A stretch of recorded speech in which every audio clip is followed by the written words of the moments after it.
everyone, that's Just Penny here in the Junk Journal Ministry, and today we are doing the calendar for January 2022. And this is the devotional for blessings in the Traveler's Notebook, and day 2 says to read the devotion and gather your supplies. So I'm going to tell you the devotion can be found on the Traveler's Notebook kit as well, and all the links will be down below where you can get all these printables. This is the devotion. This is number 1 page. It says blessings at the top. Number 2 page says this week. Number 3 is count your blessings, the song. It is in public domain.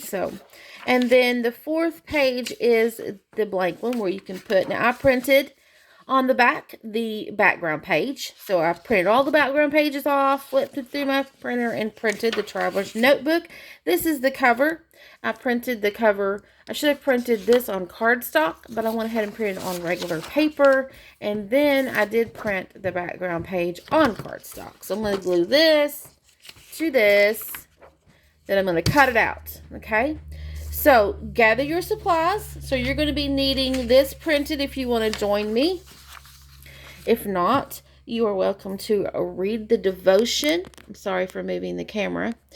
You're going to read the devotion, and then you can journal about it in the journaling cards that's in the kit, or the tags that's in the kit, or the dex cards that's in the kit. Okay, everyone, stay tuned for day 3.